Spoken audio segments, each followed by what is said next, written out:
appropriation ordinance number 1248.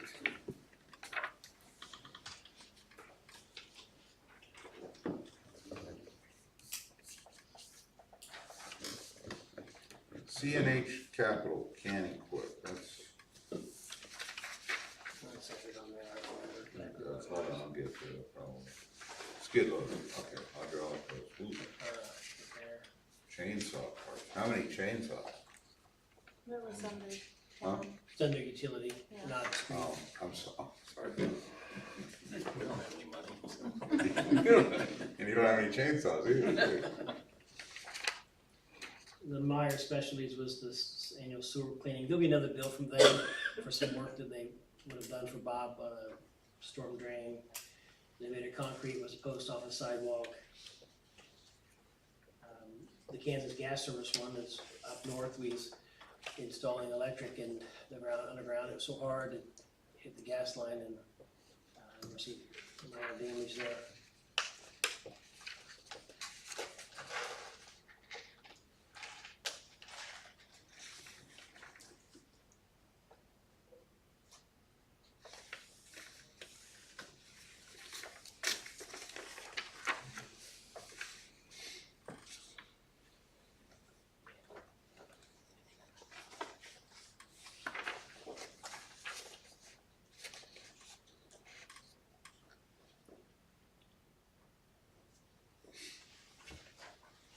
Any other questions on appropriation ordinance number 1248?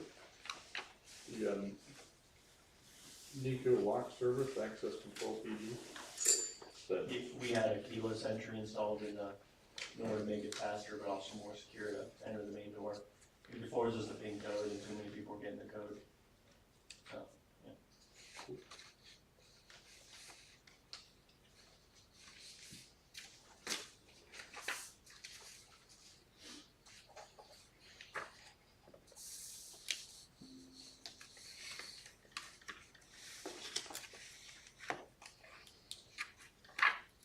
Do we have a motion to approve appropriation ordinance number 1248? Mr. Mayor, so move. We have a motion, do we have a second to approve appropriation ordinance number 1248? Second. We have a motion and a second to approve appropriation ordinance number 1248. All in favor, signify by saying aye. Aye. All opposed, say no. All right. Proposed minutes from the November 5th regular meeting. What do you guys think? I wasn't here, so I'm gonna take your word for it. Mr. Mayor, what time? Nick? Yep. All right. Approve the agenda items to be added. We do have a couple items we're gonna add. The first one is going to be C&C Gravel Solutions, and we're gonna move them to the front, so they're gonna go right out of the gate. And then also Commissioner Avercamp, who's not here this evening, asked that we put onto the agenda a rec board discussion. And I'll kind of give you a brief overview of what it is here. About appointing a city commissioner to the Parks and Rec Board for the purpose of having someone on the board to help with the general budget and process questions, as well as be a part of the discussion so that when an idea is brought to the city commission, there can be a bit more consistency to the discussion from one board to the other. And he wanted to put that on, and he also said that he would like to, if we have a consensus, he would like to be commissioner that is appointed to that position if it's created. And we'll get into more of it, some of the details that he put down in here when we get there. I don't wanna go over the whole thing right now. But we're gonna add that, so that's gonna be item G. Any other commissioners, anything else to add to the agenda? Maurice, anybody have anything to add to the agenda? All right, let's get going. First up, C&C Gravel Solutions. Gentlemen, if you wanna come on up and tell us who you are and where you're from, and we'll, then we can get into it. I'm Ken Morgan. I'm from Soldier. This is my business partner. We've known each other since I was 8 years old through childhood cancer. Been my best friend ever since. Married, got a kid on the way. Congratulations. Thank you, sir. Aaron Winger grew up in Hiawatha, Kansas, moved down to Olathe, Kansas, have 4 kids of my own, and this is what we do now. All right. Got a little gravel business. So Commissioner Rick Amini, he was the one, he brought this to he sent us, he sent it to the city manager, who then disseminated it to all of us. And I was looking on your Facebook page, and this was specifically or primarily for to do the alleyways, correct? Correct. Okay. So, I don't know, just tell us how you do it, or go ahead, Chuck, if you wanna. Oh, no, I was just gonna give a little context. Go ahead. Just behind that was, you know, we've got so many, I can't remember what the number of gravel alleyways, 21. blocks. And I have had, people that have lived on those areas reach out to me multiple times about the different potholes, and after it rains, you know, it's like a little pond out there. I know Bob and the city have come, put more gravel on it, but it didn't seem to, after a little time, it just seemed to go back and revert to the old solution. And so I was introduced to these gentlemen, actually through, Kevin and Jerome Fox, who had it done on the Fox property right over here, the, storage units, also at the business Fox Tile, and then on their personal property. Bob got to go out and see that in person. I thought this might be a good solution to address some of the major potholes in several of our alleys. So that's why I invited them to come here tonight, and then I'll let you guys go ahead and explain how all that works. We did see some videos, I know I did. I watched a couple, yeah, it looks pretty cool. Yeah, Aaron, if you wanna go ahead. Or- So what it is, it's just a skid steer attachment with a revolving drum that have teeth on it, kind of like thumbs.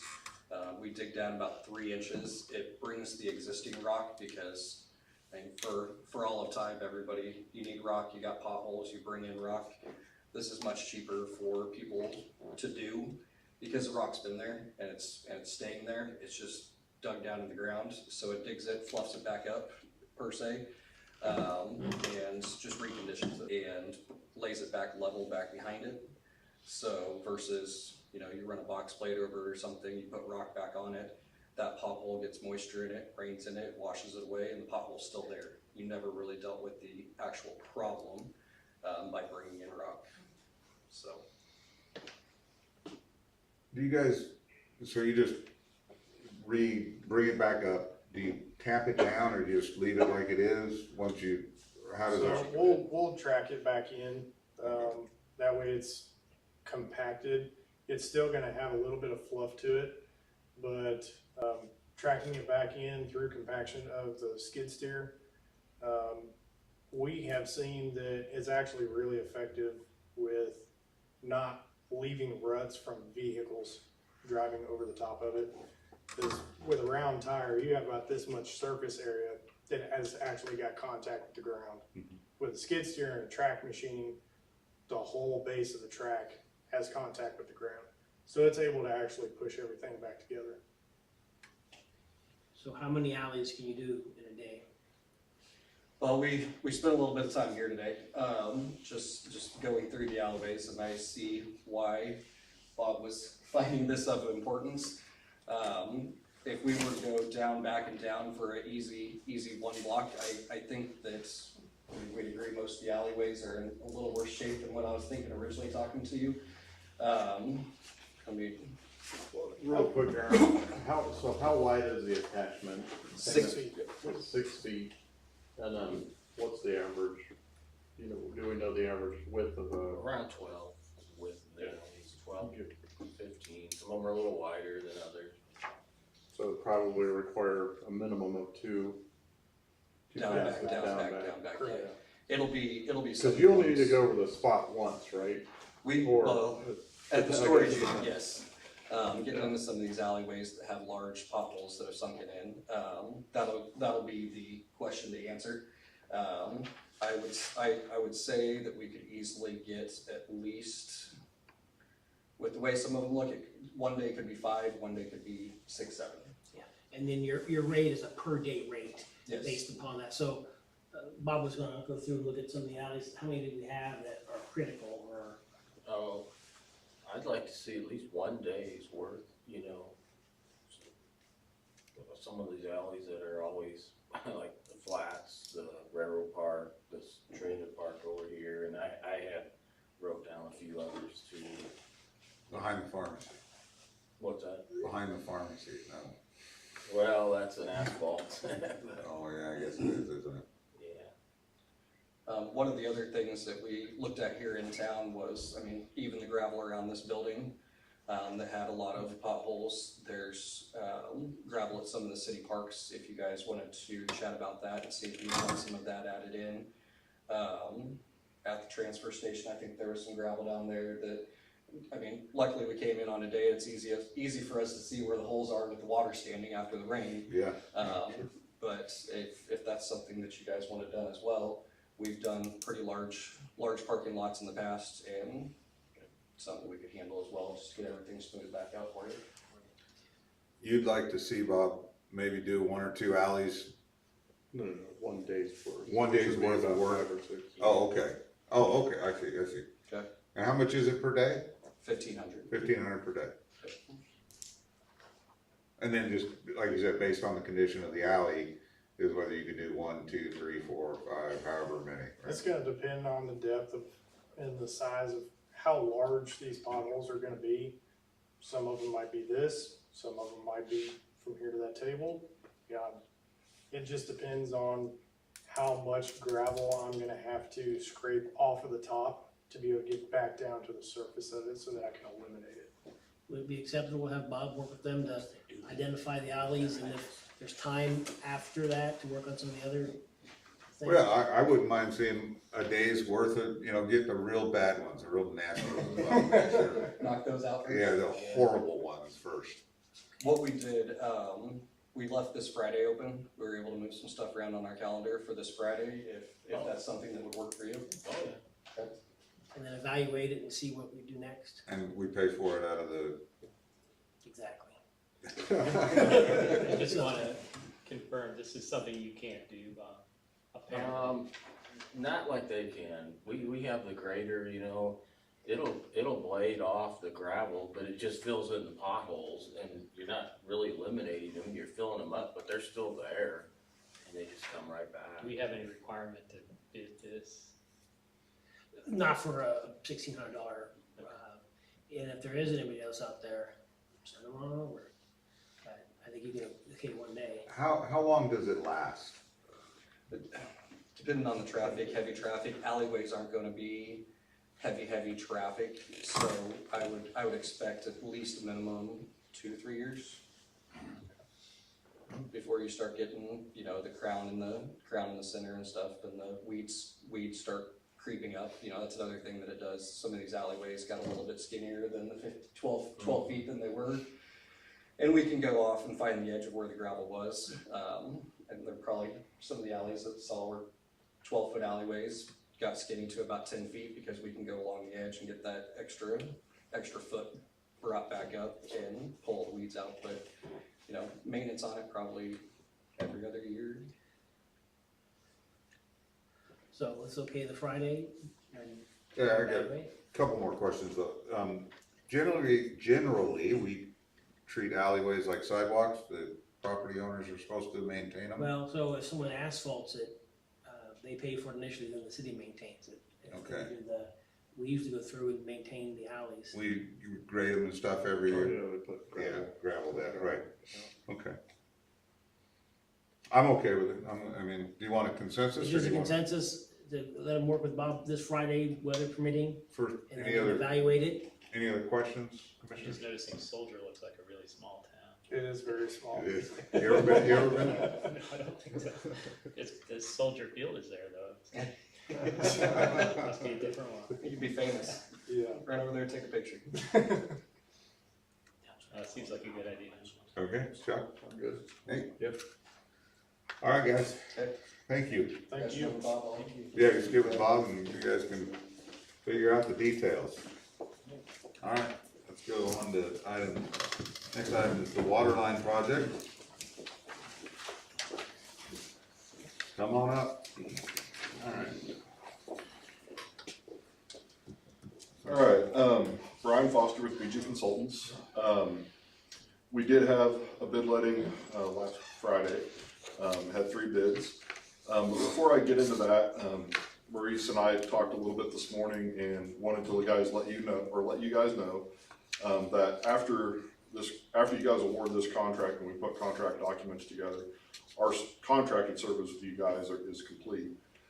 If you guys want us to be involved during the construction of the project, whether that be through some administrative services where we review submittals, pay requests, attend progress meetings, things like that, we can do that. We can also provide construction observation anywhere from part-time to full-time. Did you share with him my email to you or not? No, I put something together, so, they're probably looking towards some part-time construction. The full-time, was it, how many days? Well, so the contract allows for 55 working days to substantial completion, which is essentially 3 months worth. If we're doing full-time construction observation, we bill hourly based on our standardly rates, and we'd be billing somewhere around $20,000 a month, is what we would typically see when we're full-time like that. So it's quite a high number for this small of a project. I realize that, but it's just time spent. Well, we could get by with part-time construction observation, and then Yeah. it doesn't have to, so that's what I wanted you guys to discuss, because awarding this $265,000 bid Yeah. comes with a little more money than just the bid, and I want you to understand it all before you accept or reject the bid. And you're not using funding, there's no requirement for construction observation, but if you guys want us involved in it, we definitely can be. It's just, we would propose to charge hourly for time spent. If we do some sort of part-time arrangement, we can work that out, whether develop a budget or whatever on how often you want us here. We could work with city staff to see if city staff wants to be more hands-on from the day-to-day stuff, but if, during pressure testing and things like that, if you guys want us here for those types of Is that events. normal, or is it normal to have an engineer? Well, it sounds like overseeing it's required if we get state funding, but since the city's paying for it itself, it's not required. But I'm looking at what's the best practice, can they, Could you do a simple could you be there to, what's the least amount of time? yes, well, to do a final inspection and any kind of testing of the system? Well, and I mean, it's buried infrastructure, so a final inspection is really just looking at grass in settlement. So there's not, so when you're burying stuff every day, that's where, with funding agencies and things like that, they wanna make sure that it's being installed correctly and have some verification on that. So that's why when the projects are typically funded with federal funds and state funds, they want somebody there all the time watching it be installed.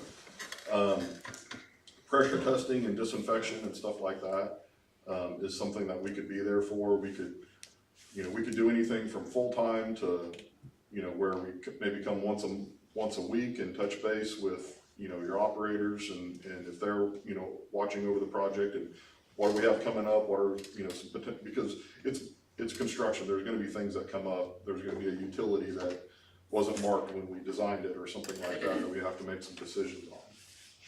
Right, so you're a quality control, you would do a quality control step.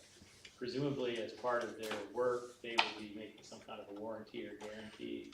Yeah, so as part of the construction documents, they have a performance warranty for 1 year. So if there's a leak or something like that, within that 1 year time period, they are required to come back and take care of it.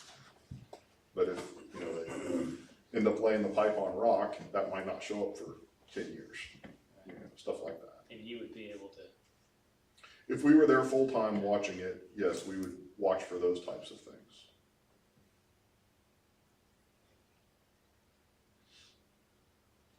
I noticed that the difference between the low and the high bid was well over $200,000. Yeah, It's, Apparently we have some extra money to work with, but I don't understand how it could be that different. It's sort of a related question. yeah, it's a relatively small project. There's, you know, mobilization costs and things like that, and some contractors just look at it differently. Some contractors, you know, having a wide range, that one's probably a little bit wider than normal. But having a wide range on projects isn't uncommon. Sometimes you get the contractor that says, well, I'll do it for this amount, but I don't need this job too. So you get some of that Are you too. familiar with this particular? Yeah, so the low bidder was, and I'm gonna probably butcher this name, Olganik Enterprise. That's how I thought it was too, Oganek. And I believe there is a representative here tonight. Yeah. Brian Peterson with Olganik is here tonight. I was originally not familiar with them. They have worked in the city of Manhattan. I contacted the principal engineer at the city of Manhattan, talked with her. She had good things to say about the construction they do, and they sound like they're well qualified to do this work. I would just say on the bids, when we do electrical work, sometimes it's union versus non-union, labor, and a lot of times per diem. So if the company's coming out of Nebraska and there's a company out of Topeka, their costs are different because those guys go home at night, the other people have to stay in motel. It all adds up, so there can be legitimate reasons why there'd be a pretty wide, Pretty strict. I'm not sure if that's the case in this one, but it happens. And there's some uniquenesses with this project, being out in the middle of the highway on one of our connections. Some people just, like I said, look at that, what they have, what they put in.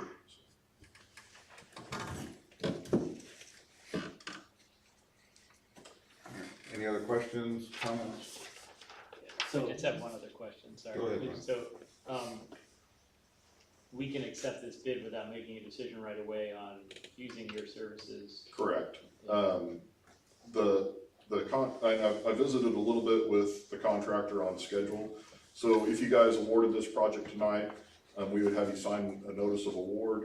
We would put contract documents together, send those to the contractor. They would get their bonding and insurance and start executing the contract books. Get those back to you guys for you guys to execute them. That's typically a couple, 2 or 3 week process. They indicated that they would be ready to start barring material delivery and any delays, but the materials on this job are pretty straightforward. Don't wanna put words in your mouth, but, potentially maybe even starting beginning of the year-ish. Okay. So, So just to summarize, because Francis wasn't here for the meeting, before they consider the awarding the bid, we were discussing on how much of the BG Consultants services we need throughout the project. Do we want them there every day? Do we want them there occasionally? They're about $20,000 a month, full boat. They're willing to do whatever seems to work best, which would be once a week or twice, it just depends. Maybe certain processes need to be done, so, but we can make that decision, you can make that decision after you award the bid if you want to. That's where we're at. we would need to know probably, you know, a couple weeks before they start. I mean, we have schedules to Sure. manage and stuff like that too, so. We'll put it on the next agenda if it's relevant. If it's relevant. I'm sorry, sir, what was your name? My name is Brian Peterson. Right, does anybody have any questions for Mr. Peterson? I'd like to know how to pronounce the name of your company. Yeah, it's pronounced Alunik. Balloonic, sorry about that. That's okay. It's a native Alaskan owned company, which is why it's spelled the way it is, and it's difficult to pronounce. But So the G is silent, it is, but if you wanna say it, it's not gonna hurt anybody's feelings. Oganek. As long as they accept I it. thought they were from Minnesota, if it was, yeah, if it was Oganek, they'd be from Minnesota probably. Okay. You need a motion. No, what we need to do is have them review the bids. Well, Oh, yeah. yeah, so, we put together an engineer's recommendation letter. Our recommendation, if you guys want to award it, would be to award it to the lowest responsible bidder, which, we recommend that is Lunik Enterprise for the sum of $256,541. But we've got other bids. There were three. Yes. Yeah, Yeah, the high, you guys There thought it was- was gonna be 490. yeah. I mean, it was really Well, the engineer's estimate was 491 something. Right. Then the actual highest was 481, the lowest was 256, and then there's 300 some thousand, 344. 344. So, if the voucher or have checked into the company, then the lowest apparent bidder would be the one to go with. Yeah. And it started after the first of the year. I'm sorry? And they would start sometime after the first of the year at the soonest. We may look to start earlier than that, just so you guys know. That would be probably the later in, so I would guess 4 weeks or so from now, 4 or 5 weeks. If you don't mind coming up, just. Yeah. We can catch you in the microphone. People are watching so that I Yeah, can be able okay, to sorry. hear. Yeah, I'm Brian Peterson with the Ludic Enterprises. So as I was mentioning, we would probably start earlier than that. It really depends on materials. I mean, we need to get the project awarded to us first, but I would imagine 3 or 4 weeks from now is when we could start work. So if there's no objection to that, we'd rather start sooner than later, stay out of the cold months. And Brian, you guys need a couple of weeks' notice if we're gonna, Yeah, at least, part-time is not as critical, but if you want somebody here full-time, I need to figure out who that person is and schedule that. So, When, if, for the part-time, would that be, obviously best for you to be here at critical moments, so do you work with a contractor to know when,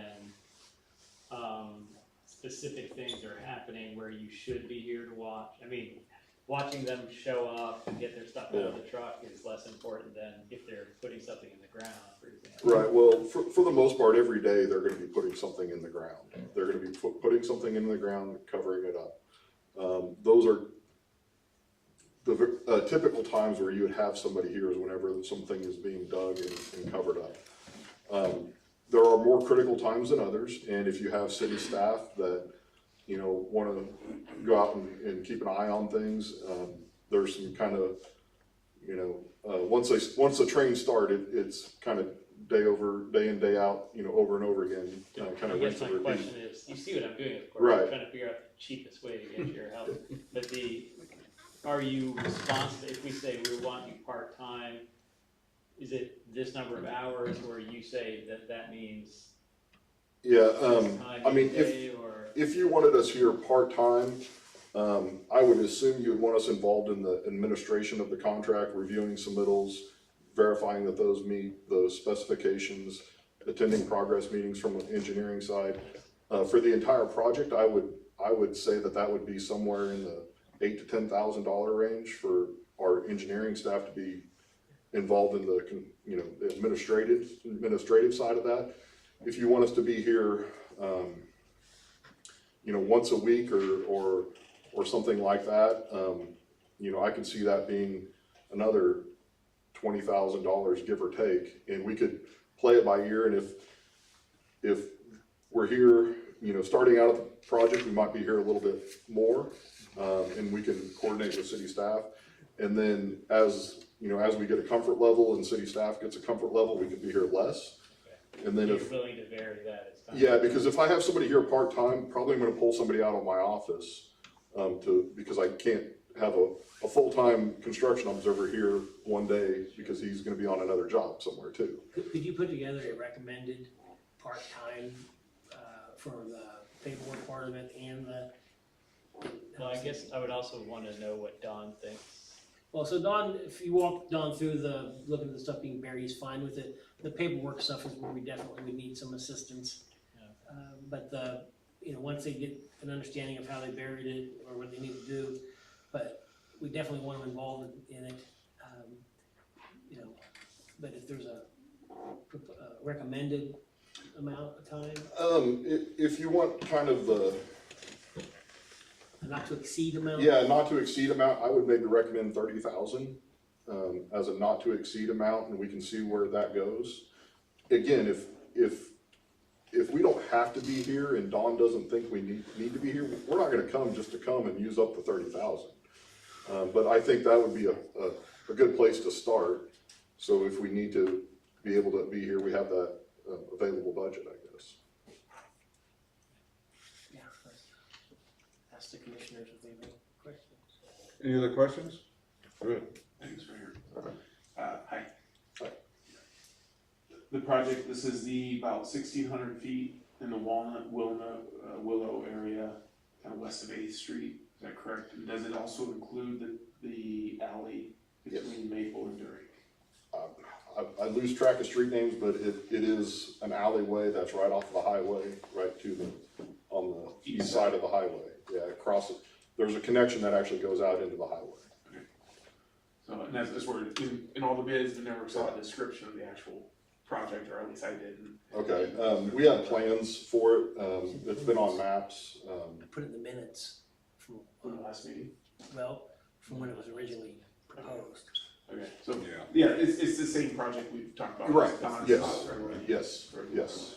Very good, The yellow line. Yeah. sounds good, thanks. All right, so Oh, yeah. You know what that- Yeah. Okay. I'm sorry, anything else? Any other questions? Okay. What do you need? So, is there a motion to accept the low bid of $256,541 as presented? I think is where we're at. Okay, yeah, I think we should probably, And have you sign the notice of award? yeah. So we need a motion to approve the low bid of $256,541, with Olunik, thank you, Enterprises LLC.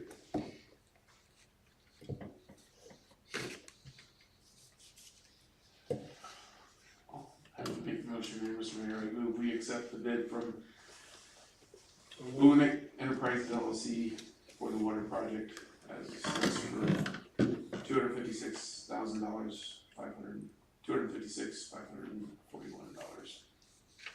$256,541, as presented.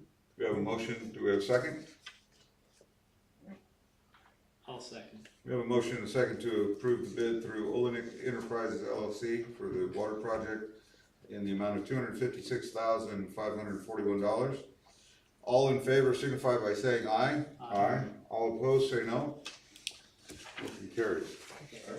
And I did have a memo on the water fund. Did you have a chance to review it? Kelsey, this Makes one, sense? fine, this one. Pretty, excuse me? Is that the official one, and you? would- yeah, if you wanna sign that one, I'll take it with me and I'll get the contract document sent out. Well, the bid was dated November 15th, but that is probably good. Yeah, Maurice, do you want a copy of this, or? he'll send us a copy. Yeah. I guess you're right There- there. That's what we need him for the You're not record. gonna leave town and we'll never see you. No. Appreciate your help. Yes. Yeah, no problem. And then just, if you want me to come back to the next meeting to talk about the part-time stuff, I or, think if you do, I'd like you to talk to Don on the phone or Okay. something like that, to see what he thinks about, not that we did it right, but we did them 5 blocks without any construction, but then we don't know. But also, if they wanna get started earlier than later, then it probably might not be a bad idea to have them at the next meeting. I'm not disagreeing, before you come to the meeting, I'd like to talk to Don, Yeah. so you know his thoughts. I will definitely do that. Appreciate it. All right, thank you guys. Thanks, man. Happy Thanksgiving, by the way. Yeah, you too. All right, next item is the Palmer Road Bridge. Nathan, how are you, sir? I'm good. How are you guys tonight? Good, well, thank you. I guess it's been about a month since I was here previously. In that time period, I think the county attorney and the city attorney have looked at, talked about, passed back and forth an agreement between the county and the city. Here last week, we did get a email from the state asking us to accept the grant amount and to proceed with the project. Excuse me, we let them know that we're still working on our interlocal agreement between the city and the county. So I guess I'm just here tonight to see if the city has any questions, if there's anything I need to take back to the county commission, or if everything looks good to everyone, and if the city's willing to sign the agreement, we'll get that I'll get it executed at the county commission on Monday morning and get that signed moving forward with the project. So. I guess he left, but I think BG's planning on designing the project, so whether that makes any impact or not, but something that you guys are familiar with. So the proposed agreement reflects what was discussed. It would turn the bridge over to the city when it's completed. 80-year lifespan maybe. Alright, so I highlighted 3 things on this I just wanted to ask about. Sure, yeah. The first one is in paragraph 2. The demolition, construction, reconstruction, repairs, and improvements contemplated in this agreement will be advantageous and a benefit to the residents of both county and city.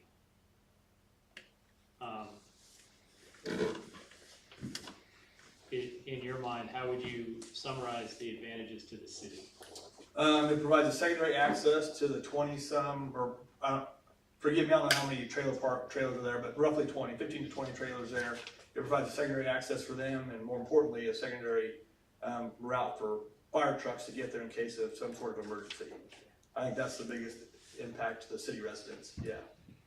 Their city residents. The trailer park, yes.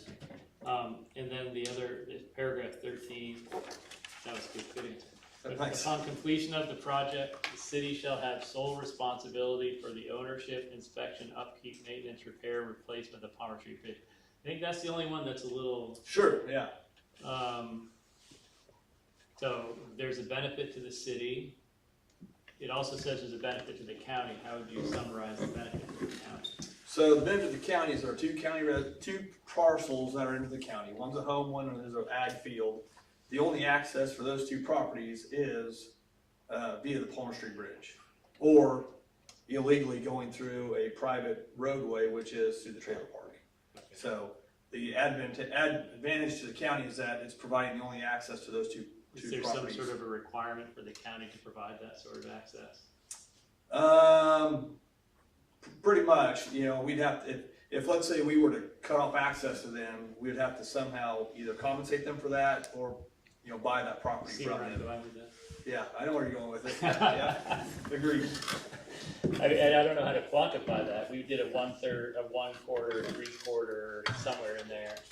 But Right. it seems as though, and there's no question that there's significant funding coming in. So the Yeah. cost is, the initial cost is much, much lower than what we've talked about. It's that, Right. 80 years from now. and given that the advantage to the county remains, I'm just not sure it's quite reasonable that the entire burden falls on the city. That's my only strong hesitation here. I think everything else makes a lot of sense. Yeah, really where the city got involved with it was when they annexed the 3/4 of the bridge. When that bridge was constructed 80 years ago or whatever it is, I can't remember the exact date. It was all in the That's county, the key part. is a county structure, and, in that time period, as the city's expanded and grown, the city has annexed the 3 corners of the bridge, haven't the one. Whether that would ever happen or So not. given that, would it make more sense for us to cost share that at that percentage, 75-25? As far as, On the 80 years from now, Yeah, not the current. on the ownership, inspection, upkeep, maintenance, repair, replacement part, because that's now completely our responsibility. correct, and I think most of it is that, most structures like that, there's one person that has to take ownership of it. One person that has to contact KDOT, one person at KDOT will contact you.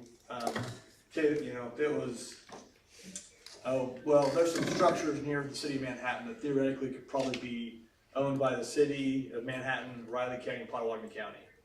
KDOT maintains a directory of all the bridges in the state. KDOT doesn't want to deal with 3 owners of that structure. They want one person that they want to contact and deal with. So whom are they contacting right now for this? Right now, it's the Potawatomi County because it was originally a Potawatomi County structure. Wow. Yeah. This is bizarre. So technically, we annex 3/4 of that, Yes. but you're still the owner. Right. KDOT's. Right, now, theoretically, you know, there probably should have been something said when those annexations took place over the last number of years and said, hey, you know, normally if, for example, Excel Road outside of Manhattan, there's a project coming in there and the city annexed, you know, that property. And whenever that happens, typically,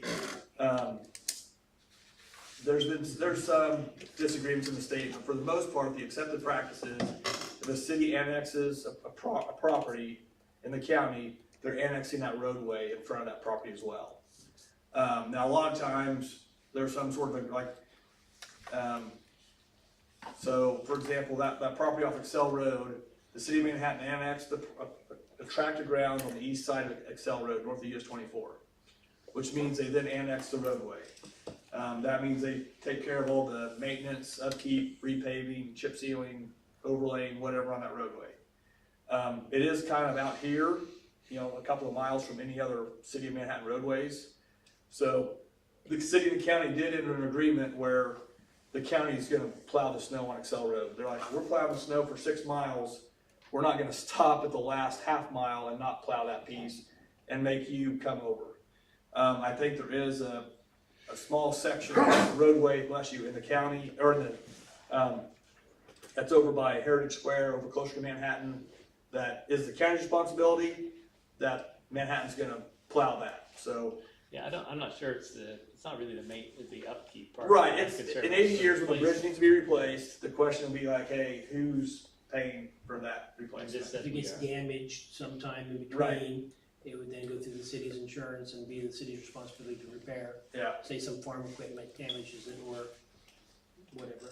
yeah. Anyway, I'm not looking to make it a big, and I know there's Sure, some yeah. pressure to make a decision because Right. that funding's available, and I think it's a much lower cost item than before. I just, looking out, Mhm. and given that there is an advantage to the county, stated as such, Right, there is a 25% share of the bridge. I don't know, it's my thought. Other questions?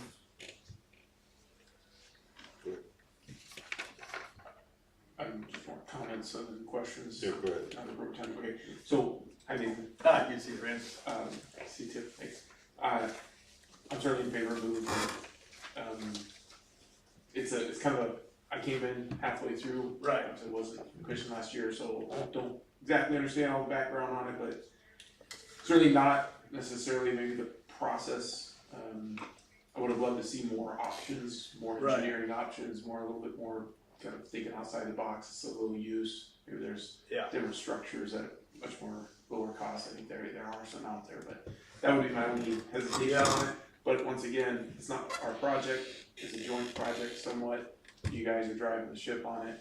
You guys did a lot of background work. Yeah. There's a lot of things with the grant, different elements that I'm personally hesitant on, but at the end of the day, we have to work with the county on it. Yeah. You guys are trying to help us out. You guys are trying to move the ball forward. I respect that, Yeah. appreciate it. I know there's a lot of nuanced details where may not be 100% comfortable with it, but at the end of the day, we'll have a nice bridge. Right. It'll last a bazillion years. Right, overall. like, yeah. We're not gonna have any trouble with it, and it'll be done and we can move forward. So, Yeah. anyway, Yeah, appreciate yeah, your it, work, you know, it's, but move forward. it's something that, you know, the county, you know, it's, you know, it's not the only structure like this in the county that'd say that, you know, has a low volume of traffic going across it. You know, like there's several bridges out in the county that's like the only access for these parcels, and some are huge parcels, you know, you're talking 80 to a 400 acre pasture that, you know, the one way to get there is this structure. And so a lot of times we're caught in that dilemma, like, well, here's a major piece of public infrastructure that's serving 1, 2, 6 landowners. And it's tough to spend that kind of money for that, so I understand where the city's coming from. That is one of the beauties of this grant is, and it took me a few projects to, you know, like come to terms with it. It's like, you know, they've got that grant program that this is being funded through, or would be funded through KDOT, that it is for very low volume bridges that counties or cities would have a hard time, you know, justifying the replacement of it, because it's like, damn, this is expensive structure, and again, I can't remember what we had, let's say it's $500,000, whatever the number is, we got the paper, but, you know, we're gonna spend $500,000 for these 20 parcels here and these 2 over here. As a city or county, you're like, no, like, we're just gonna, I don't know what we're gonna do. So very fortunately that KDOT has that program.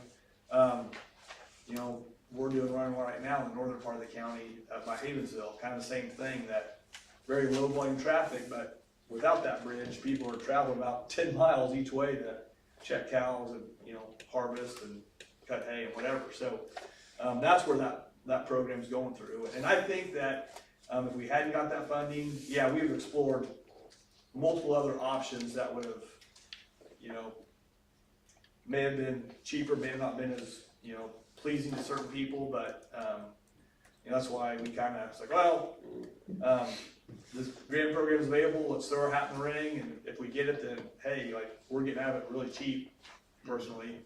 And if we don't get funded, then, you know, it's not like we're gonna close the bridge, you know, tomorrow.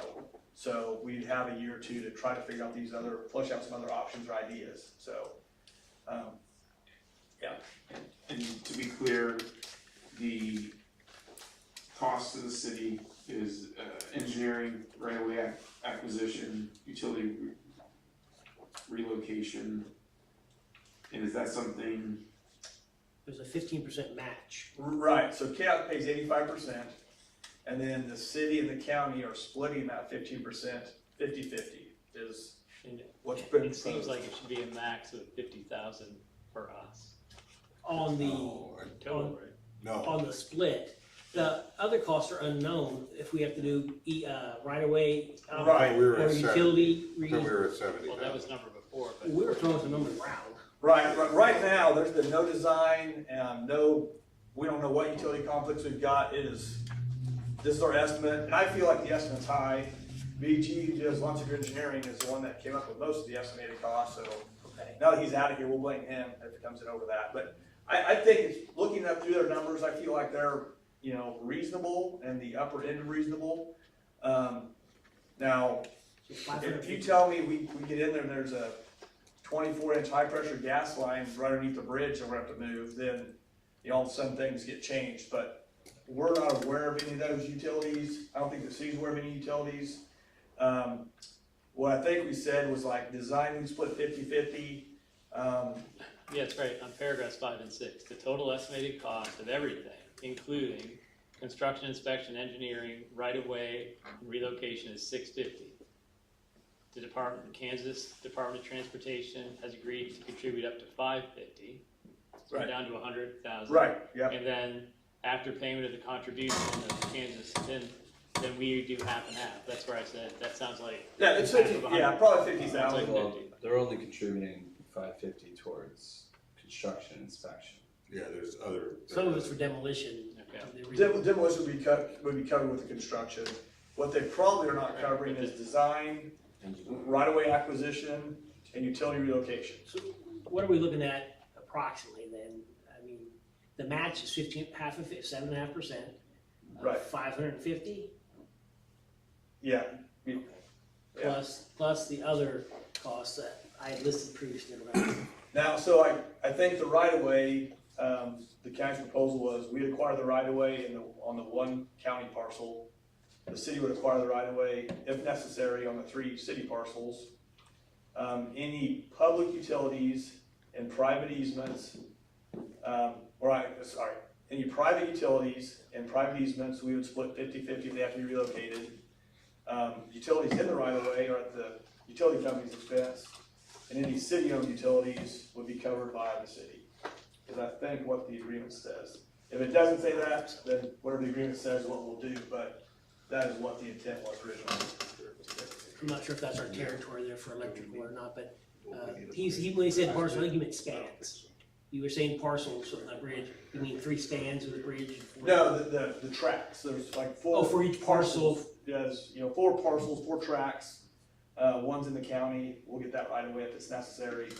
The other 3 in the city, mainly because I don't think the county can like you can, the city cannot acquire right of way from a county tract. I don't think you have the authority to do that. Much like I don't think typically the county has the authority to acquire city tracts. We would need construction right away, or what do you call that, to do work maybe? Oh, construction easements? Easements, Yeah, yeah. yeah, potentially. Now typically, those are donated in the county, like, we request that the landowner donate a temporary easement. So at some point, for instance, we had come up to $75,000 was a number that I had put in some of my notes, and maybe even put in a memo to you folks about it or whatever. 70 was the previous number. Ultimately, there could be additional costs to it. Right, and I think part of that was, like you said, Commissioner, like, it's like 50,000, but, we put a contingency on that because until the survey's done, the design's done, a lot of it's unknowns. Yeah, it could have been a lot more up to this point to get us to this point. Right. So, but. Well, it was some number before, Yeah, which was not that huge, and Well, then it was doing all the work. 400,000, which was way too much, and now it's certainly under 100,000. It looks yeah. to me like it's under 70, but. Yeah, I think it would be. I think, the biggest thing we didn't want to put in the agreement that it's gonna be 50, and then all of a sudden it comes in, at 150, then we need to split, and it's like, well, sorry, your agreement says 50, we don't care what it is. We're just going into it, I feel like in good faith that, hey, whatever comes up, we're willing to split it, where the county is. I say we. So, say it gets approved tonight, what's the approximate time frame that we would need to provide dollars? Would it be a next year thing? Or Yeah, I a year think after? you're probably a year from now that construction would take place. And then after that, and I think the county is willing to Front run end all the costs, and reimburse? and you just ask for reimbursement after the project's completed. So it's probably 18 to 24 months from now, is my guess. Again, I hate to speak for BG because of what their design schedule is, but Sure. I would think they get designed in 6 months, and we're advertising it a year from now. Well, no, that's fine, as long as it isn't any money for the end of this particular year. Oh, yeah, no. That's my own, so their concerns may be other, Right, but I just, the last thing on the agenda is budget estimates for the end of the year. yeah, We have to have those numbers, and I just, I'm just curious. yep. Yeah, the county's willing to cover those costs until, Project's done and we get Yeah. reimbursement. yep. I have a question, Yes, sir. well, probably more for Maurice. than Oh, good, you. I like those better.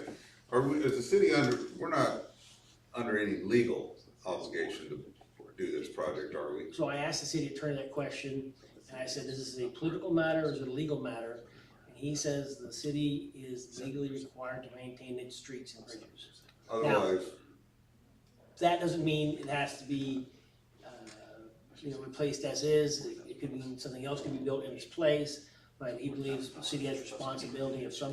Now, he didn't say it had to be this kind of bridge, it had to be there, but he says we're legally required to maintain our streets and bridges and stuff. okay, and also, I just, a statement, not a question. Sure, but yeah. I've, we've had a lot of talk in the last few months about grants here. The pushback that we've gotten from accepting grants, I'm kind of amazed that if this passes, that it, with a grant, that'd be, but that's another subject. for Right, another sure, time, so, yep. That's all I have, and we can, So before the commission is an interlocal agreement between the city of St. Mary's and Potawatomi County. I'm sorry. go ahead. Mr. Mayor, I think the comment about the grant was certainly potentially directed towards me, so I'm happy to respond to that. Because yes, you make a very good point. And the difference is that we have to work with the reality. And this is not just a city project. And this is a city-county project. So at some point in time, we have to work with that reality. And the county looks at it a certain way. The city might have taken a different approach. The county did a certain thing, they're moving along that process, like it or not. I don't like it, but at the same time, sometimes reality wins the day. And I think in this situation, going the grant route is not my first preference. I wouldn't have gone down that route if it was my choice to begin with. But being that the portion that's outside of our control, outside of my control, has already happened, I think we just work with that reality. And there's so many variables with that, but no, I don't appreciate the grant part of it, but at the same time, I think, you know, sometimes we just have to work well with others, and the county's doing their part. They wanna work with the city on it. I think they're being very generous in many levels. So that's the reason why I would move along with this project. It's not because my position on the grant, but it's more the reality that we're working with a whole other entity that has a different approach, and so out of respect to them, that's why I'm comfortable moving forward.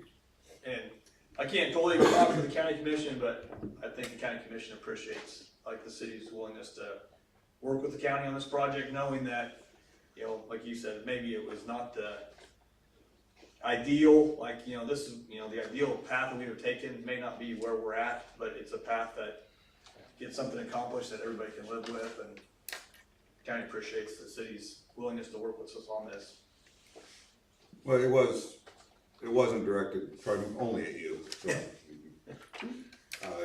But also, I'm still not seeing the entire benefit to the city. I mean, you say there's, you know, access, I mean, the people in the trailer court, they can still get in there from Pace Drive. Yeah, yeah. And to and from Pace Drive. So I'm not seeing, from the beginning of this project, when this came up, I haven't seen the benefit to the city at all. I haven't seen where this benefits us. I see where it benefits one resident in the county extremely. Right. And, you know, and farmland, I see where it's beneficial to that, but, I don't see how it benefits the city. And if it is a legal matter, and if the bridge did get to the point where it had, you know, legally, I mean, we could just close the road down. I mean, that would cover us legally, we wouldn't have to, so. I don't see a benefit to the city, spending, you know, any city dollars on this project. That's me. Any other questions, concerns, comments? Go ahead. Do one thing, Mr. Mayor. On the engineering costs, so KDOT's not gonna cover the engineering right away acquisition, utility, I think. Apologize if I missed this, but utility, I get it, we've gotta do our part, that's great. Right away acquisition, we have to do our part, that's great. Engineering cost, is that a split cost? So it's a on that? split cost between the county and the city. Okay. 50-50 is what we're proposing. And that's pretty standard on the KDOT bridge grants. The design is put on the locals. They're saying, hey, we're gonna cover most of the construction, most of the inspection, but the design is gonna be placed on the locals. So, yeah. It's just like the C-Clip. They don't pay for the design engineering of the C-Clip projects, but the management Right. similar. Thanks, I just wanted to verify that it was 50-50 on that. Yep, that's what we're proposing. If you'd like to take 75-25, the county would probably be happy to accept that Monday morning, but.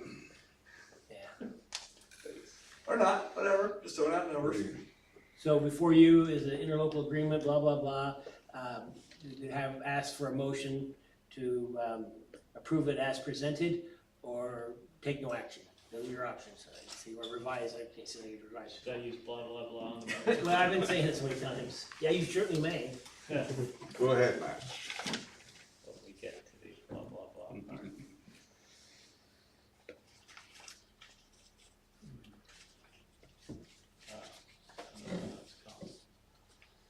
I actually do need some verbiage on that. Is in the, Just approve the interlocal agreement between the city of St. Mary's and Potawatomi County as presented. what? Interlocal, Interlocal. I'm sorry. I move to approve the interlocal agreement between the city of St. Mary's and Potawatomi County for building the Palmer Road Bridge as presented. We have a motion to a second? Second. We have a motion and a second to approve the interlocal agreement between the city of St. Mary's and Potawatomi County for the Palmer Bridge construction as presented. All in favor signify by saying aye. Aye. All opposed say no. No. Motion carries. Thank you. 4-1. 4-1.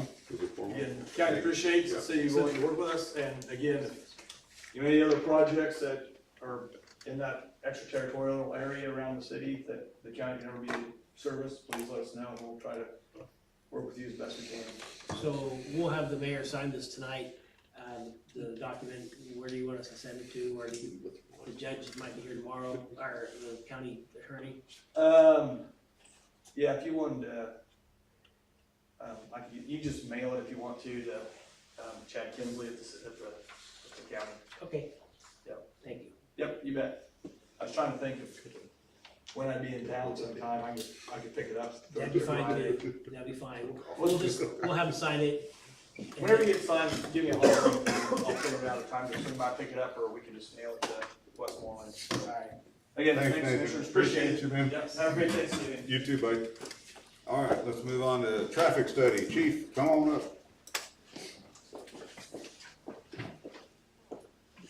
Good evening, gentlemen. So I missed the last meeting, but the one before that in October, there were 3 points that you guys had me look into and get some answers on. And that was kind of condensed or put together in a memo that has a summary at the top. It was presented at the last meeting or made available in the last meeting's packet. One was the legality and the legal consideration, what the city attorney, what the statute says as far as the legality of needing an engineering study for speed reduction. The next point in the memo was the First Street and Highway 24, which I just got an update this morning, and I can go into that in a little bit. And then the third part was just what was the Olson breakdown on, if depending on scaling, because I know you gentlemen had some questions on that. How much was the base study? If you wanted to add pedestrian crosswalks and things like that. So that's on page 2. I don't know if you guys still have that memo. But so with the issue that was on 24, the 100 block and the crosswalk, is Maurice actually discovered in 2010 there was actually a study for that crosswalk. Just this morning, that was a 14-year-old study. So just yesterday I asked the KDOT engineers, because within that study from 2010, it said it recommended flashing beacons, which was what was brought up in the October. You guys had questions for me about. But he did get back to me this morning and said a new study would need to be done because of how outdated that one is. So just kind of responding to some of the questions from the last meeting, and just let me know kind of what else you guys got or what you think about that. So the flashing light, that'd all be included in the overall traffic study, is that right? Is that what you're saying? So the broken down costs for only the speed study, speed memo, the justification, hopefully, the city attorney agreed in his mind it would be $6,200 for any additional. So if we wanted to also do the 100 block of Highway 24 and add the flashing lights, that's an additional $4,800. The reason that's more is because the pedestrian count, from what they explained, is tedious and it requires a lot of data collection. So that would need to be done again in order to add that justification for the flashing beacons. 62 and 48, that was it.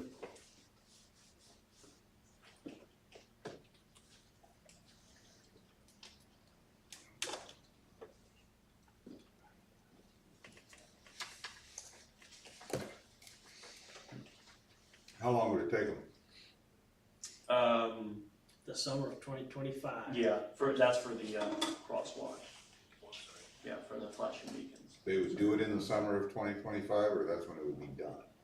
How did you read that? I read it, that's when they'd have it done for us during that summer. They would have to do the study while school's in session, or it's not gonna make. And they'd have their results in summer of 2025.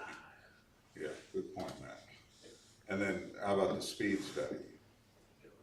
We didn't ask for the time frame on that. Do you have any idea on how long it would take? Yeah, I would assume they would need to spend enough time collecting data for a variety of days, and I don't know, depending on how they feel about weather condition, because I know things slow down a little bit in the winter time. I could ask them and I could follow up on that. Yeah, I mean, if it would help, I would rather have them wait till spring or, warms up a little bit. Yeah, that's what, People get moving faster. yeah, that's true. Yeah. Longer hours, daylight hours, longer daylight hours, things like that. Mhm. So what do we need to do to go forward on this? what is it you're asking? I, for one, I'd like to see the speed study done for sure. Is that from the proposal that we got from the engineering firm? Or is it the one that we're looking to do through KDOT? I mean, which one are we talking about? What's the difference in price? Well, if we're talking about the one that Chief here got quotes on, Yeah, that's through the engineering firm, correct, or is that? well, I just wanna know if KDOT would do something for us. If they'll do. But my point being is, I would,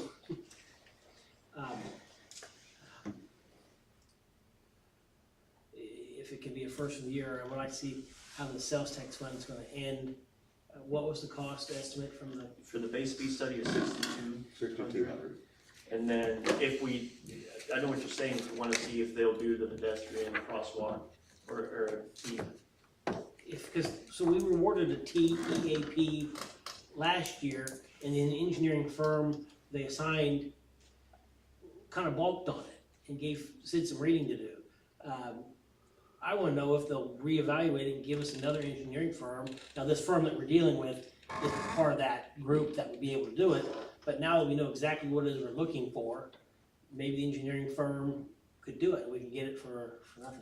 For the flashing, for Well, for everything, are you talking about everything? I wanna go through everything. Oh, yeah. Before you spend any money, if that makes sense. I think it makes a lot of sense. It's Yeah, not we can get it for- It's not a crisis, it's not, I We think got the the flashing team- lights are more important even than the speed study. So in the flashing lights, I also asked if there's a non-grant cost share type thing that they would pay for like half of it. Well, see, I think on the school crossing, they paid for the lights, but the city had to install them. Bob, is that what you recall? I think so. Yeah, so I wanna know if that still exists, like, Oh. cause if you remember what Nathan, and the other engineer had said what these lights can cost, you know, Like 30,000, or 100 and some thousand, I thought, what am I thinking? wasn't there some of them? It was a lot. It costs Well, so if they a have, lot more than the study. if they have a cost share or something like that, I mean, so part of Sid's dilemma is, there's all these ideas, and every time you come here, more's added. He just wanted to separate them out, and I would like to run them all by KDOT first, and get rejected, and then go to, I mean, potentially get rejected, and then pay a private firm for that. Because maybe they can alleviate us from some of the expense, and Yeah, but this is intriguing to me that, I know they say it's too old, but KDOT did a study and they recommended a flashing beacon. Things have only gotten more crowded since then. Yeah, 2010 was the. So I mean, if they're gonna do that same kind of study, they certainly would come up with the same, should come up with the same answer. Yeah. And that was. any thoughts on, you were the one that was saying some of the costs maybe. Well,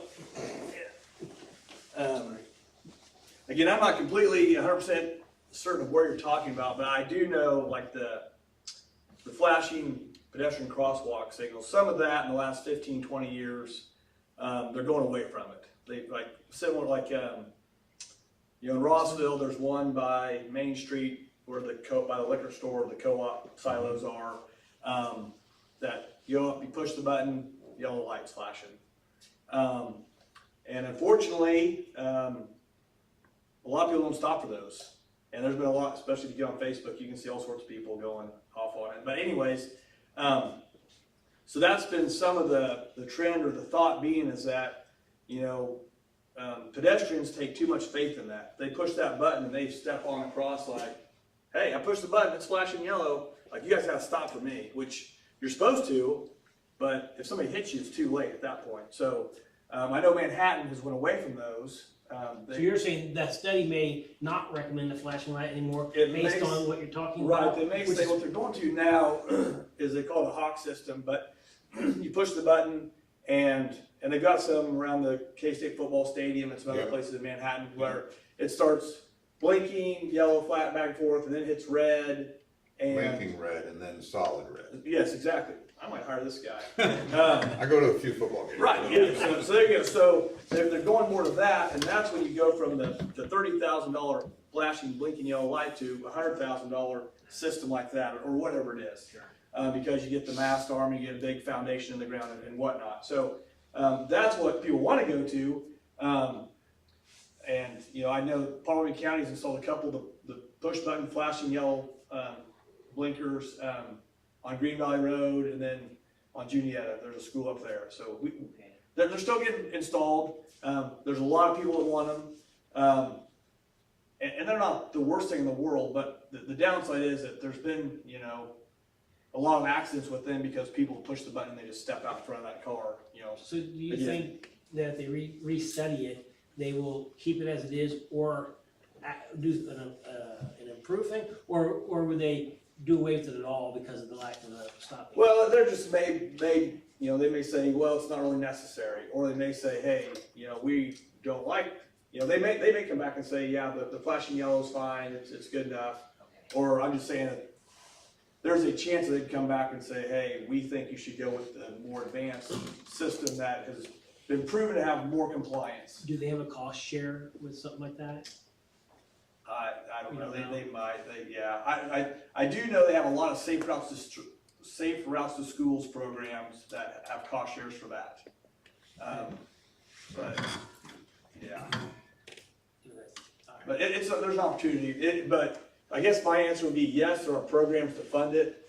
That is fairly highly sought after, because a lot of communities like St. Mary's that have that, they're expensive for, you know, the St. Mary's, the Onega, the Rossvilles, the Silver Lakes, Wamigos of the world that are like, man, we don't have that money for that. Can you help us with that? And so it's competitive, I should say. Yep.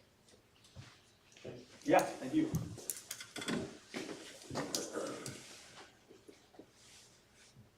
Matt, you made a comment, and I'm gonna disagree with you. I think the speed study is more important than the flashing light part. But I have a question on the, you know, the 20 mile an hour zone, school zone that's out there on Highway 24. Yeah. Can that get extended, or can we do that, or is that something that the state has to?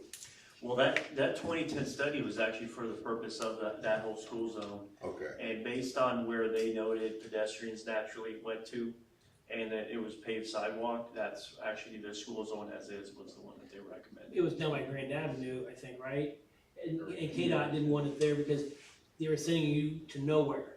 There wasn't a sidewalk over there, and then there was a trail that's going across railroad tracks. They didn't want to do that. So they don't want to put a crosswalk to nowhere, right. and that's why it was moved. Yeah, I believe. Right, but I as I believe they talked paid about for last it. time, the crosswalk is a different thing in my mind from extending when the flashing light says slow down to 20.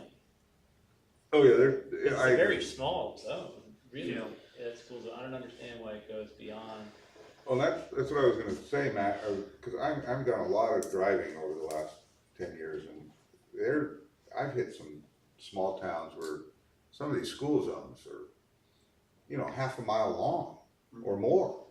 I mean, you get right into town or onto a street, and it's like, boom, school zone, and I'm like, where the hell's the school? And then you go over, and there it is, and then you keep going. So I didn't think that's something that could be stretched out. So I don't know. I mean, and when I say stretched out, Chief, I mean, especially going west, stretch that all the way to where we hit 20 miles an hour in downtown. Cause as I'm coming through in the afternoon, coming home, I see kids coming across every street. You know, not just First. I mean, every street they're coming across the road. Yeah.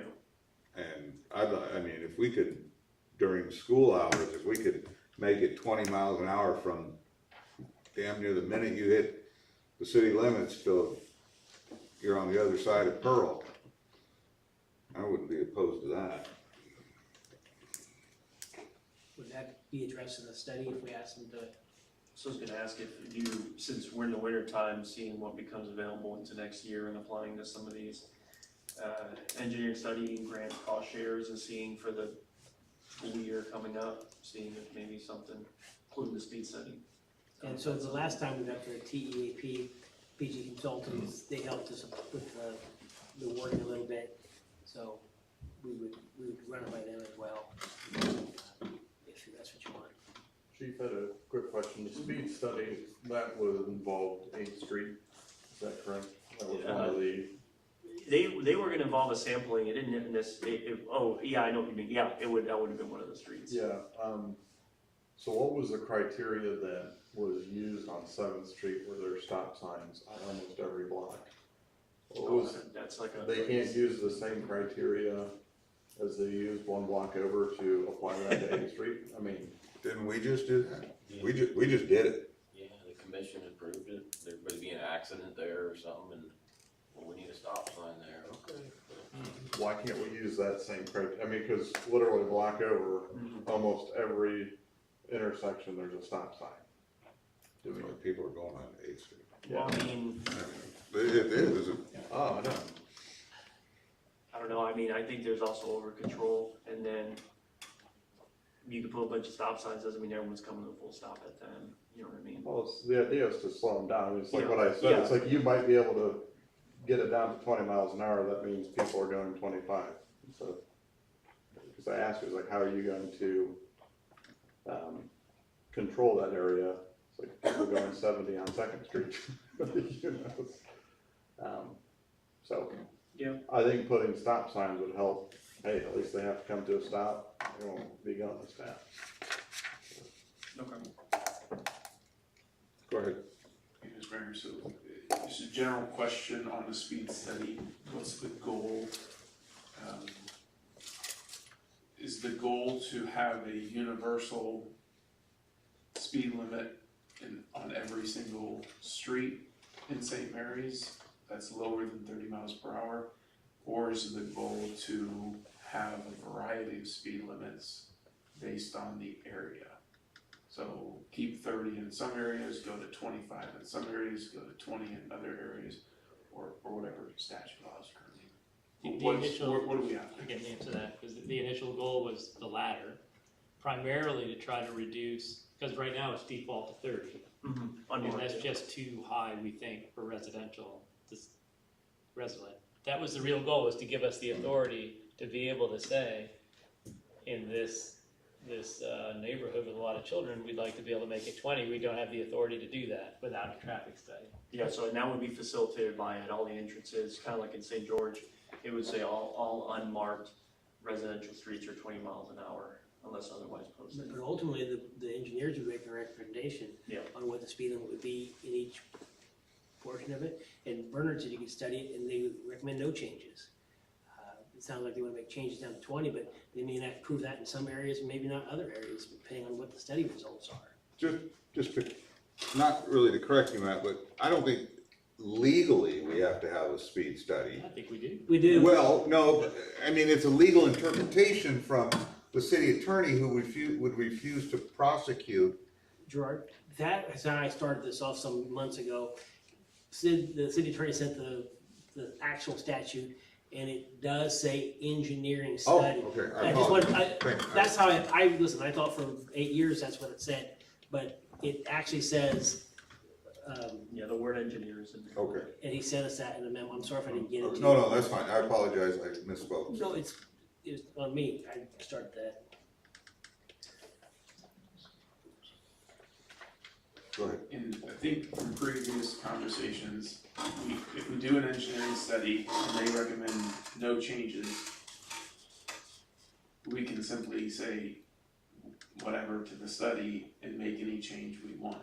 We just have to have an engineering study be done and then we get to do whatever we want, wherever we want. Is that the interpretation of statute or? Well, it says determined on the basis of an engineering and traffic investigation. So I would say to go against, I mean, that's a big liability to say, if they say we recommend no change and you say we're changing anyway, then you're just kind of doing. Or could we say then, if we don't go with that option, like what Commissioner Avercamp just said, could theoretically, we could say, they say no changes, okay, we're gonna stick speed bumps in all of our residential areas. I don't know, it's kind of illegal. Is that I mean, would we be within our legal right to do that? I'm not saying I wanna put speed bumps in. No, I just, this is why we're in a do loop here, because it seems like we should have the authority to say for our city's safety, based upon the people who are maintaining safety in our city, that we should be able to change our speed limits. We don't have that authority, that's why we're sitting here. Mind boggling. No, that's my recommendation is I'll Yeah. try to get it to you. So the question is, do we still feel strongly enough that we should lower the speed limits in some of our neighborhoods to go through the requirement, to have the opportunity to be able to do that? I do, but if we can get it done for free, if the state will do it, or whoever will do Well, it. we did get it approved Yeah. previously, it just Not didn't for work free, I out. guess. The engineering firm, didn't think it was possible. Yeah, but now that we know what other places have done it and who And we does have it, the study from yeah. Wego. It was a difficult conversation, Jack. They gave us some advice, and they did the stop sign up on, the intersection, Mount Calvin. The one But what I'm you saying is, love. I think there's hope to get it reapproved, because since it's been approved before, and it didn't work out, I think there's a chance we can get it reapproved and done. And we're not asking them to do every street, we're asking them to do a street in each part of town. I think that's doable. Yeah. I'd like to see if they'll do it. So, Go ahead. Alright, thanks, again, last comment here, I think there's a question, are we after, let's say for residential areas, are we after 20 or 25? Would the commission be okay with 25? And here's the reason for the question. I'll probably, first thing tomorrow morning, I'll email the research department, have them pull the history on where these speed limits came from, why the statute is what it is, and I think this is something which is probably outdated. And it was just the way we've always done it, and I think there would be an appetite to change statute.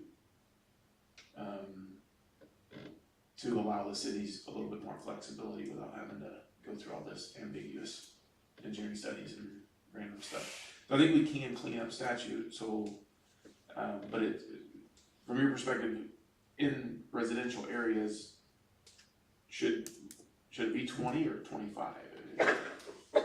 And I'm happy to do the work on the legislative level and even get some legislation introduced, but I would defer to you on what the limit should be in residential areas. wouldn't it vary based on each residential area, whether 20 or 25 would be appropriate? No, I would say the town's small enough, you probably wouldn't be consistent, but I would say, if you're looking at statute, I mean, it would have to vary on conditions, and not just, Yeah, that's kind of but, hard. but here, I think you can get away with doing it all or nothing, right, type of thing, and not have to have 20 versus 25. I would leave that question to someone like Chief, but my initial thought would be, if we could get any reduction, it'd be better than nothing. Given that we're talking about a car versus a small person, likely, 20 would be my preferred, especially since realistically, if you put 20, you'll be lucky if you get them down to 25. So I mean, I don't know, but whatever could work and take the burden of doing this study to give us the authority, I think would be fine. I don't know what you think about 20 versus 25. I think we're gonna go down parallel tracks here. One, TEAP, Sure. see if they'll pay for it, and then Francis will go on his own with the legislative stuff. That sounds good. Sounds good. You don't wanna talk to that. Do we wanna close the loop on the MJ question? I don't know, cause he sent Oh, an email. he sent the Do email we about have to do it? MJs. We don't have to do No it. private parking. I agree with No. you. No. I think that was, we listened to it and then afterwards, like, that's not a good idea. Well, so there was two ideas there. One was for a single business, and the other was a more general one that could be served as extremely short-term parking for all the businesses. But do you do one in We each have a whole block? bunch of those. Do you do one on one side of the road? So there's problems either way, but Yeah, who does the enforcement? Who tows the vehicles if the people refuse to move? the one person from years ago wanted to have a piece of paper or a placard that they could put on the dash as needed and not have a designated spot, but have it if when they found a spot. I mean, so there's all ideas in there. It's just So there was no specific agenda item or action, but I just think we should drop that. I agree. take no action. Take no action. Okay. Thanks, Chief. Thank you, Jeff. Thank you, Chief. All right, Elm Street sidewalk. That was gonna just be carried over. I don't think Bob had an update. Do you have, yeah. I don't have anything new, but I wanted an update from the last meeting. I was gonna say, I thought about originally, working up some sort of agreement, have them sign it, whatever, but I'll talk with Bernard tomorrow after court. I don't think you wanna draw up an agreement, because it might scare them off from letting it and take that time, so just carry this over, please. Okay, board appointments? So there's two positions, there's one on the Board of Zoning Appeals, that's John, Smeka, and then one on the, rec board, Whitehead. So they're on there, usually give everybody who's on there a chance to, get reappointed. So, and we have the letters here, so if you need to see them wherever. You could, if you, so the mayor appoints, Mm-hmm. and you could So- just, you could just say if you wanted to reappoint them to their current position for another term. I think Do part of we- that. John Sameka for the, Board of Zoning Appeals, I can't remember what position he is, but you just Right. say his current position or whatever. And then, Whitehead, for the rec board? yeah. And the rec board is, I think, 4-year terms. Ben Whitehead?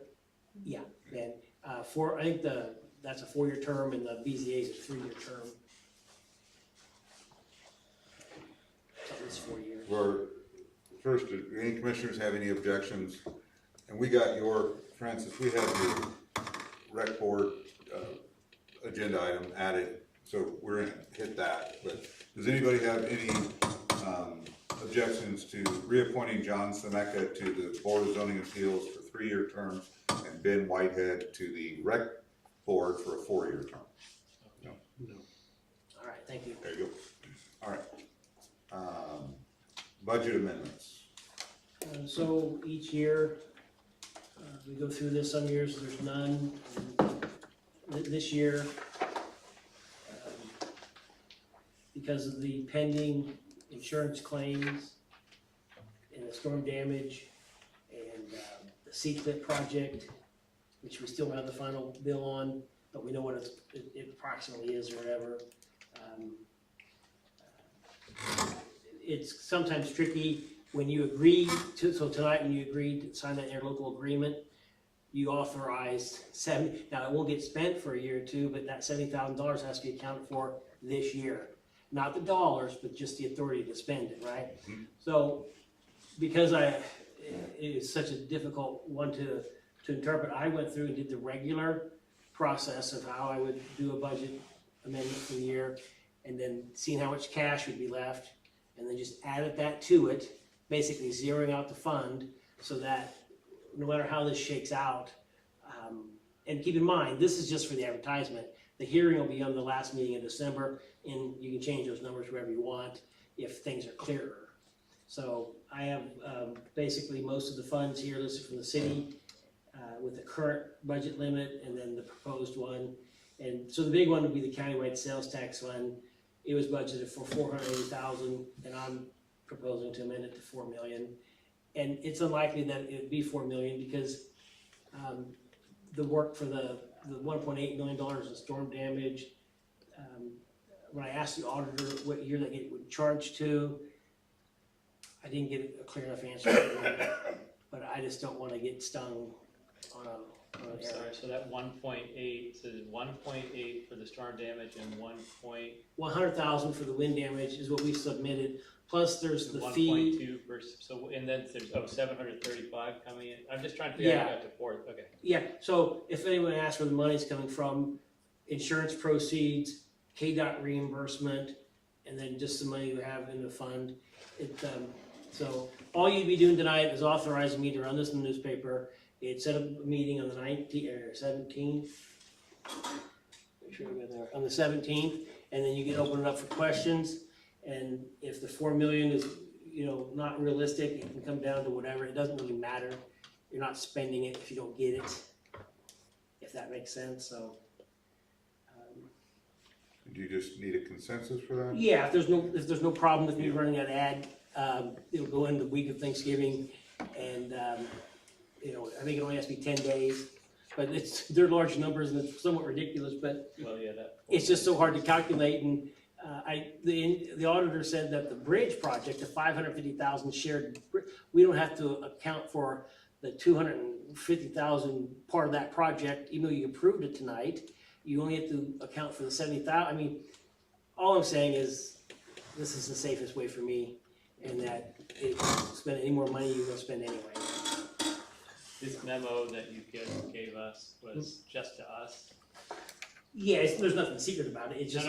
Because there's a little, if you were gonna publish it, there's a little typo, I think. But Oh, the verb subject agreement, it said it isn't R in the second sentence? Well, yeah, there's that, but. Well, so this is what I'll have at the meeting on the 18th or whatever, 17th, so that if you get questioned out by it, please send me any corrections. All right. But yeah, I plan, because that's the point of the hearing, is to answer questions about this, and you should know where the money would be coming from if it were to be spent, and I laid that out. So thank you, I'll publish that. So, we have a consensus, Matt? Sure. Nate? Yep, okay. All right, we're gonna move on. Item G is the rec board. I just put it down as rec board. If you want, Francis, if you wanna explain it, Maurice showed me the text message that message you had sent in, and I kind of explained it, but why don't you go ahead and you can let us know what you're thinking. Yes, Mayor, so over the years, on the city commission, there's been good communication, certainly between the rec board and the city commission. But, we have a scheduled meeting twice a month. The rec board is a little bit more flexible. And, we just have, we're here more frequently. We deal with our budget, we deal with projects. So it's very, we're required to keep things moving. Whereas the rec board, they're juggling a lot, they don't have that same meeting cycle, and also they don't have the same responsibility that the city commission has. And so I talked with, there's Ben Whitehead, I think he's chair of the rec board over the last year, a couple times, and he said, yeah, it's hard for the rec board to really know what to do and what's possible, because we don't really have a pulse on what the commission or the budgets, what we're allowed, what we're not. And we had a couple projects come up this year, and there was support from the commission, and it goes back to the rec board, and they're struggling to, I think, get it wrapped up and bring it back to the commission. So, what can we do to work together better? And so the idea that I had is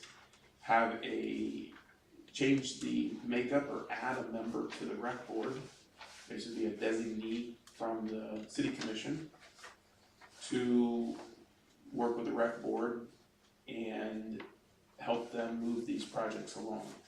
Because it just seems like over my years in the commission, we talk a little bit, but projects stall. And especially in the pickleball court, right? Full support, people enthusiastic about it, but I think there just needs to be a driving force on the rec board that is also accountable and has a responsibility, which the city commissioners do, that, keeps these things moving or gives a reason or report to the city commission on why they're not moving. Because right now, we don't really have any control over when the rec board meets, what they discuss, or any of that. And so we don't have any real control about moving these projects that we support forward. So my thought is, hey, one of the city commissioners be on the rec board or be added to the rec board, voting member or not, doesn't matter.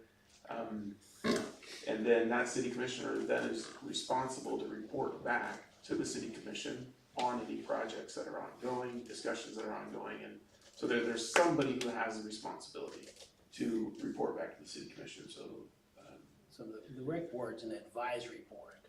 So what they would be voting on is what the recommendation would be to the city commission. Okay, so I just want you to know it's not spending any money necessarily, but it's the advisory board. So when he texted me this afternoon, or whatever that was, I looked into that. So there's 5 members on the board. We did change our code. You'd add another member to it that'd be non-voting, except that you might want to write in there that that person could break ties, because if you only have 4 other members present and someone's absent, it's 2-2, then it doesn't go anywhere. But you're only talking about recommendations. So, You can only vote as needed? that would work too, but it'd be clear, because small town mayors, not this type of town, but like Rossville, I think their mayor may only vote to break a tie. I'm not sure exactly the case with Rossville, but I know that's their cities out there. Something like, I could borrow that language as I was getting at. So you'd add a member to the rec board, and that person would be the chairperson by default and would vote to break ties. Is what I would recommend if you're gonna go that route. Come on up, sir.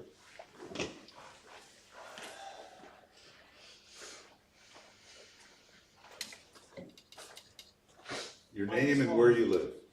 Pardon? Your name and where you live, please. I live in St. Mary's, sir, Michael's Farm. Thank you, sir. I would suggest maybe more of having a city commissioner being a liaison rather than a member of that board. Thank you, sir. How about I agree, I've noticed that too, where we had that nice picture about the pickleball court and fixing the tennis courts, and even the light project, and, which I know is sort of off to the side, but it's all in the park, and we say that's a great idea, and then it sort of falls by the way. So I agree, something has to be done. And I think this could be fine, but what about if they were to report every second, third, fourth meeting or something like that? Have the chairman, board? the chairman of the board, or someone from the board. There's already a requirement for the boards of the committees to report monthly or something. No, but I mean, to come to a meeting That's what, there's a resolution the city commission adopted 10 years ago that the board chairmen are supposed to give updates regularly to the city commission. I think what Francis is saying, yeah, we have these quote unquote rules in place, but they're not. okay, well, that's fine, if They're not that's the being mechanism, followed. then I agree there should be a mechanism so that we can keep this stuff moving. Makes sense. So the liaison concept is similar to the zoning administrator to the planning commission. Not a voting member, but has the right to attend their meetings and that sort of stuff. What Francis is proposing is different in that that person would be driving those, organizing and doing that. So it's a little different, but both are good options. Will this be a rotating member, one of us as a It would be rotating? whoever you would appoint, and you could do it during reorganization. So the Board of Zoning Appeals, so the Planning Commission appoints one of its members to serve on the Board of Zoning Appeals, and you folks do the other four. And they serve at the pleasure of the Planning Commission. So Mr. Benell's been doing it for many years, but they could, and they just reappointed him, but they could easily change that with a motion. So you could appoint Francis, and then, whatever time you want it to be, and then be someone else. It's not tied to any seat or any person. So, reason for adding it to the agenda is just to see if there's an interest from the city commission, and then if there is an interest, I'm happy to work with Maurice or on the city code. I mean, I think it's just a couple sentences of changes to that, and then that would, be brought back to the next meeting and take a look at it. But yeah, the main thing is just, we have some tremendous opportunity, it's hard. I was on the planning commission for 4.5 years, and we had, you're appointed, and so the meetings are a little bit harder to attend and harder to stay consistent with, and even more so on the Parks and Rec board. So I think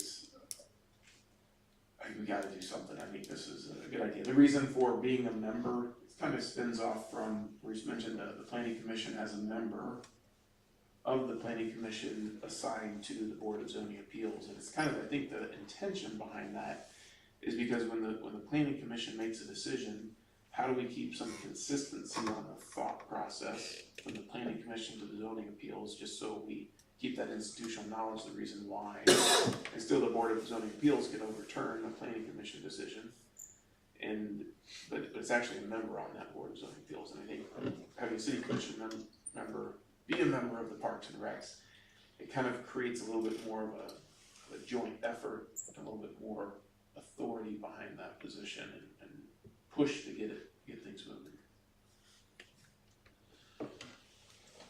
I would just add to, I would agree, I mean, I'd be all for it, but kind of in line with what you were saying, Matt, yeah, when the pickleball came up, I mean, I thought everybody on the commission, we all thought it was a great idea, we'd like to see something, move forward if we could afford it, how we would pay for it, we'd have to figure all that out.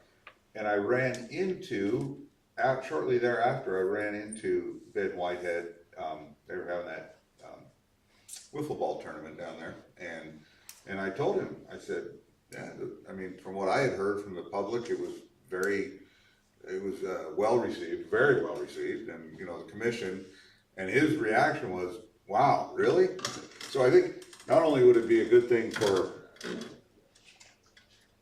us getting information from the rec commission, but also then whoever the member is from the city commission that would be on the rec board could then also take information to them the other way, like, hey, yeah, I think, my general feeling is, I think the commissioners are really in favor of this, and they'd really like to see you guys, you know, move forward with these kind of projects, or something like that. So, I'm not opposed to it at all. So we'll draft something up, Just want a consensus, would you, or? if you want to give us a consensus to move forward. Yeah, I have one question. go ahead, Nate, sorry. So are they the only advisory board? Like, or, I think you said they're an advisory board, but not. Well, yeah, it's the Recreation Advisory Board, so, the Planning Commission is a commission, and the Board of Zoning Appeals It's an actual commission. So I I'm not opposed to it, used to have a golf course advisory board. but, I feel like it's been the same general crew, and I feel like there are ways that they could have given output already without us needing to step in. And I would just like to understand a little bit more about like, what are they actually doing? And this isn't like, I'm not saying they're not doing good work, but they come with an idea, we say we're interested, and then what? So like, what's the point of it? If The point of the rec advisory board could be to, come up with, if we want to have a field hockey league, you know, offer that, Sure. that they would propose that to the commission would then have the rec, department. But they're just making a recommendation. Correct, they're finding out what the community should have for recreation, and they make, if they think we should have the park equipment upgraded, and they can bring that to the city commission. So it's just a board that makes recommendations to the city commission. It's spelled out in 14405 of the city code of the responsibilities. Why not make them their own commission? Because that would require funding in the budget and that sort of stuff, so, What's wrong with that? that's a political decision. I mean, the city used to have a rec commission, which was a separately elected board, I believe, some decades ago. I mean, it's a big part of the city, the Parks and Rec. I don't know why we wouldn't want to devote funding to it, but again, not opposed to like a liaison concept or someone sitting on the board, but it's just a little, I don't understand why they're the only advisory board. We're unclear on not what they're doing. With the planning commission, I'm the zoning administrator, so I attend their meetings, and the board of zoning appeals, I'm the zoning administrator, until they're in session, and they're the zoning administrator, but then I can report on those to you. I don't attend the rec, board stuff meeting, but the rec director often does. But they just meet infrequently, it's not like their regular business. Yeah. When I see it, Nate, I see a better opportunity, an opportunity for much better communication between the rec advisory board and the city commission. Like the use of fields. Yeah, so Yes, that's why, I mean, maybe they're not doing what they're supposed to be doing, you know, they're not reporting like they're, but maybe this is, and who knows, you know, it may work well enough to where we can eliminate it at some point because they get more involved, but I see it as a way for them to communicate better with us. Not only, you know, and the other way, them communicating items to us communicating items to them. So the building and code, there's an annual meeting where they're supposed to evaluate the department, and make recommendations on that as well. But, I guess I'd have to know what the, rec board would be in charge of. Would you put them in charge of the rec department? Would you put them in charge of deciding whether there's a swimming pool? Or would you know? Yeah, I don't know, I'm not proposing that right now, but, if we think it's a worthy cause and worthwhile, and I think the fact that it's even being discussed in this meeting, in this forum, suggests that we do think it is. Or I don't know why we wouldn't look into it more, so we can, I don't have an issue proceeding, but like, why not formalize it to the degree of the planning commission, the zoning commission? Well, so the planning commission, one thing they do is they approve plats, but then everything else they do is in advisory capacity they make recommendations to the city commission that the city commission can accept or reject. So they're primarily, like, on the zoning code, an advisory role. I'm just trying to clarify that the one solid thing they can do without any interference from anyone is approve or reject plats. Everything else they do is an advisory function. And they don't have a budget, but that, you just need a better defined. And I don't want to drag this out too much longer, but I think really, if we could just get their positions more frequently and follow up on them, they'd be doing, I'm not sure we want anything more than an advisory board. I'm not sure how much authority we want to offload to them. So I think maybe it's just a question of getting them into the habit of communicating with the board, and then the member thing can dissolve. But in order to, It can start with requiring them to take minutes of their meetings, and then. well, they're not reporting to us. I don't know, it's just a question It's a of, lack of communication, yeah. both ways. So again, we could talk about it more, but I'm not sure. I personally am not looking for, if it's important, the other side of your argument is, I think we want to retain decision-making at this board level, which is why I think an advisory board makes sense for something like that. That's just, I guess we're violently agreeing on this. So I We're think just we looking are. for the mechanism for making it happen. Okay, well, going back, are you, okay, good? All right, so just a consensus, Matt, we're okay with? Yeah, absolutely. Chuck, I'm okay with seeing what it entails. all right, And that would be to create language to alter the code, to add a member to the Park and Rec board that only votes ties or something like that. Is that what you're maybe we looking can for? make And chairman, make the vice mayor do it, that would be it. a different commissioner for each meeting. We'll have to reorganize the commission soon. Yeah, there you go. Okay, thank you. All right, reports. Bob, do you have anything to report? Just, we got our new salt sand spreader in last week and getting it all mounted and ready to go. Seems like it's gonna work out real good. Our health insurance consultant, Rose, is working on options to bring to another meeting. At the last meeting, I reiterated that the initial meeting with our Blue Cross policy was up 46%. We budgeted 20. I had the number of the difference somewhere. Hopefully we'll know something by Friday. He's checking other stuff, so that's the only update I have. Make sure everybody RSVP Sarah for the Employee city recognition. employee recognition. Bob, are you being recognized? Oh, let's do it. No. Oh, you're being recognized. City. Absolutely. What year is it? 35, 35 years? not this year, huh? All right, that's all we have. That's all we got. Motion to adjourn? Do you have a motion to adjourn? Around to adjourn. For the motion, we have a second?